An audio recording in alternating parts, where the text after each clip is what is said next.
दोस्तों, आज हम आपको कार्तिक मास में गंगा स्नान के महत्व की कहानी सुनाते हैं। एक गांव में एक सास बहू रहती थीं। जब कार्तिक मास आया तो सारे गांव वाले गंगा स्नान के लिए हरिद्वार जाने लगे। तब सास ने अपनी बहू से कहा कि मैं गंगा स्नान के लिए हरिद्वार जा रही हूँ। तब बहू ने कहा कि माँ जी, मैं भी आपके साथ चलूँगी।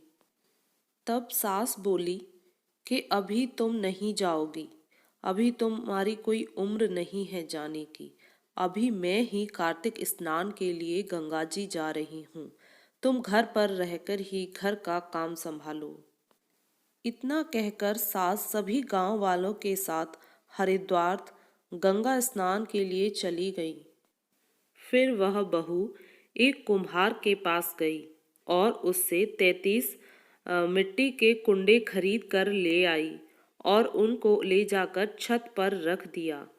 वह रोज एक कुंडा में पानी भरकर रखती और सुबह उसी पानी से स्नान करती। और वह कहती कि मन चंगा तो कठौती में गंगा, और स्नान करती।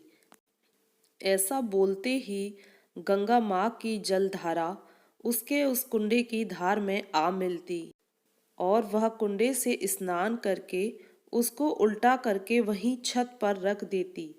एक दिन जब सास गंगा जी में नहा रही थीं, तभी उनकी अंगूठी गंगा जी में गिर गई।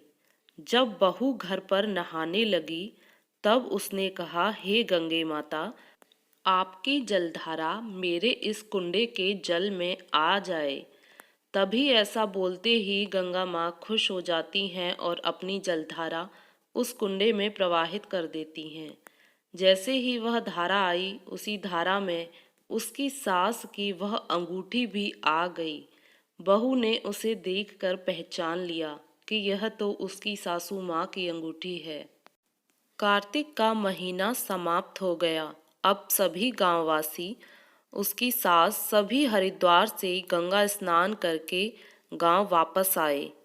तब वह बहू अपनी सास को लेने गई।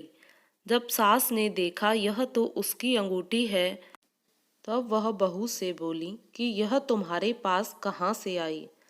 तब बहू ने बताया कि मैंने हर दिन नहाते समय राधा दामोदर जी का नाम लिया और ऐसे ही गंगा माँ की जलधारा मेरे जल में आ मिलती। आपकी यह अंगूठी मुझे गंगा माँ की जलधार के साथ ही उस कुंडे में मिली। घर पहुंचकर सास बोली कि उसको ब्राह्मण भोजन कराना है, तो वह ब्राह्मणों को बुलाने जा रही है। तभी सास से बहू बोली कि अगर आप ब्राह्मणों को भोजन करा रही हैं तो मेरे लिए भी एक ब्राह्मण को ले आएं। मैंने भी कार्तिक स्नान किया है और मैं भी ब्राह्मणों को भोजन कराना चाहती हूँ। यह सुनकर सास बोली कि तुमने कहाँ कार्तिक स्नान किया है, कार्तिक स्नान तो मैंने किया है। फिर वह बहू अपनी सास को लेकर छत पर जाती है और उसे दिखाती है उन कुंडे को। जैसे ही कुंडे को सास ने देखा तो वह सारे सोने में बदल गए। बहू ने सारी बात अपनी सास को बताई।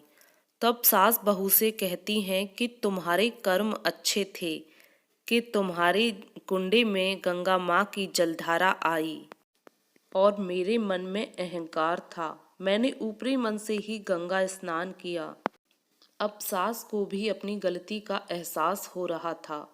वह सास बहू से बोली कि तुमने पूर्ण श्रद्धा भाव के साथ कार्तिक में गंगा स्नान किया है, इसीलिए तुम धन्य हो।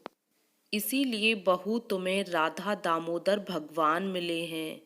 हे गंगा मैया, जैसी जलधारा बहू के घर आई, वैसे ही सभी के जीवन में आपकी जलधार खुशियों के साथ आए।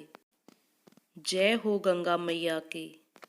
हे कार्तिक महाराज, जैसे आपने उस बहू पर अपनी कृपा की, वैसे ही इस कहानी को सुनने, पढ़ने और देखने वालों पर अपनी कृपा बनाई रखना। जय हो प्रभु की।